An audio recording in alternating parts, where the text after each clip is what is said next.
I haven't enjoyed an adversary mode or an official Rockstar-made game mode quite as much as I have Assault on Cayo Perico. This is by far a major step in the right direction from the Rockstar devs because it is so vastly different than we've had thus far. This is the kind of depth that I've been wanting for a very long time in a game mode in a Rockstar Online title, because previously, as you might remember, all the adversary modes were always a little bit simplistic and we're always kind of suffering the adversary mode curse. To say that Assault on Cayo Perico is the perfect game mode would be a lie, and I definitely have a few pointers that I would like to go over. But overall, I have to say that this is a massive step forward in terms of game modes in GTA Online, and I hope we get to see more of this stuff in the future, and especially in the next game that I'll try to refrain from mentioning. If you ever played Rush in Battlefield, then you know exactly what this mode is going to be like. For those who never have, allow me to explain.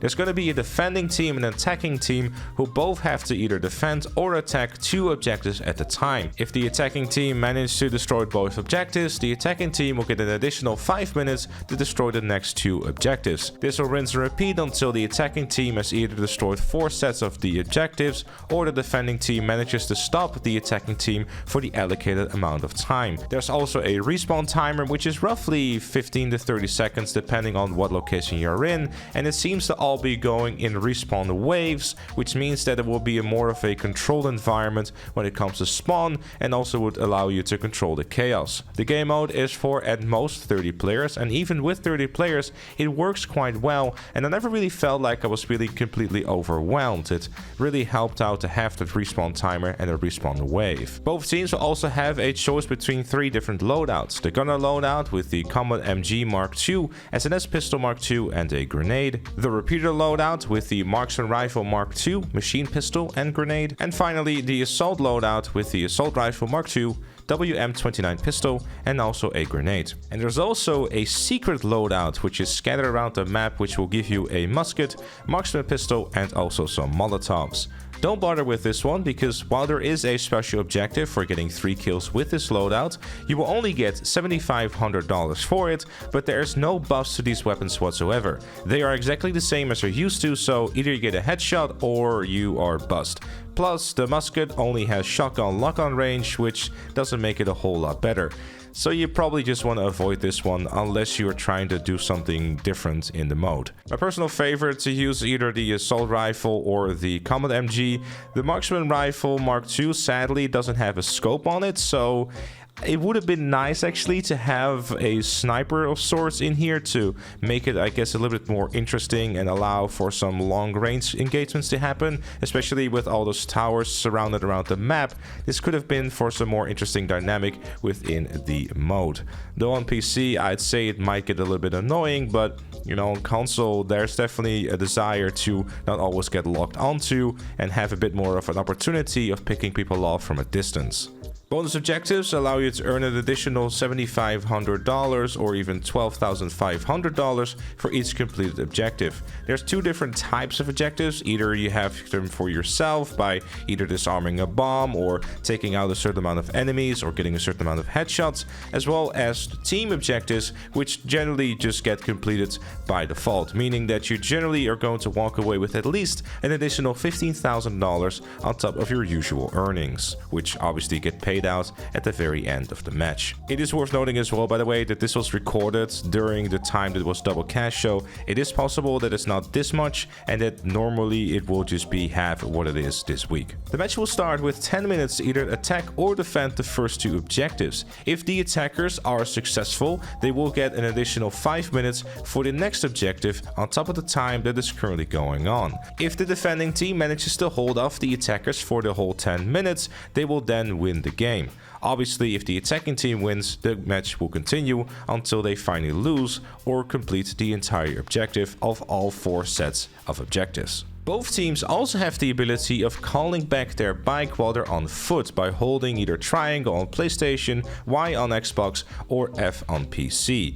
That way you'll never have to run everywhere, which on an island like Cayo Perico naturally is very useful. The objectives will also have AI there, which means that if the enemy team were to shoot them, they'll obviously be located on the radar. The attacking team also has a V-tier as a mobile spawn point, meaning that if you place this anywhere on the map, you will be spawning inside of the vehicle, which obviously is a massive tactical advantage when utilized very well by the attacking team. Obviously, the defending team can decide to destroy this V-tier, making it spawn all the way where it originally spawned. Utilizing this as the attacking team in a clever way will allow you to gain a massive advantage over the defending team, who obviously spawn a lot further back. Obviously, some of you might argue that this V-tier is going to be overpowered, especially when in the right kind of hands.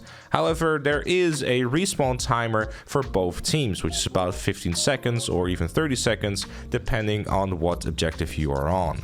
The attacking team, in my opinion, also has to make sure to get through the first 2 bases as quick as possible, because the more time you have left after those 2, the more easy you will have it for the 3rd and also the 4th base. The 3rd and 4th base are more leaning towards the defending side, and especially that 4th and final one is going to be very rough for attackers, because the objectives you have to take are going to be in the basement of the Cayo Perico mansion, which is yeah, basically just a giant meat grinder, especially if you have a bunch of defenders in there, which in my opinion is just kind of a bit of a design error. This really is where a choke point can be heavily abused by defenders by throwing down molotovs and the like to just basically get anywhere near the compound basement at all, which is just, yeah, just a bit annoying really, especially because there's not really an awful lot of ways to really get around it, unless I have not seen that. But yeah, the attackers were having a very rough time in the match that I was playing it, and ultimately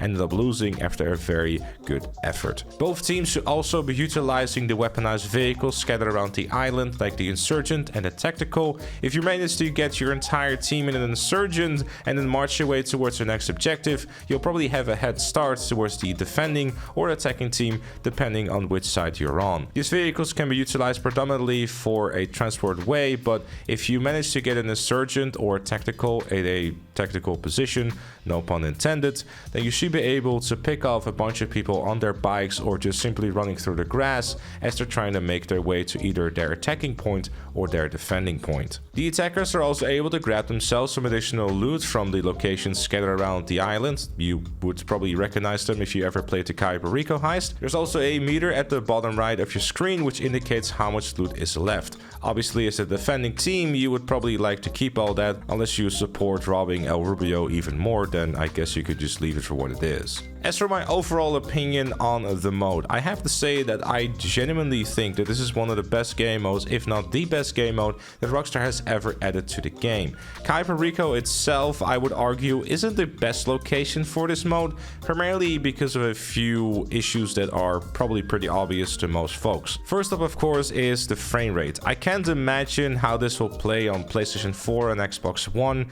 I can only imagine how terrible it is, because even on PlayStation 5 on performance mode, I was still dropping frames and sometimes felt a little bit clunky to play. Not being able to run in certain areas because of the bushes and the amount of vegetation that's going on was getting more and more annoying, especially when I was getting stuck in bushes and not really being able to take certain lines with my vehicles. It was constantly slowing me down and really just hindering the pace of what I feel in concept or just even execution is a very, very cool game mode. Also, being able to lock on through bushes was really cheapening the experience, because obviously, because there is so much grass and plants and that sort of stuff going on your screen, good luck trying to find anyone and constantly having to tap your lock on button to see if you can find anyone.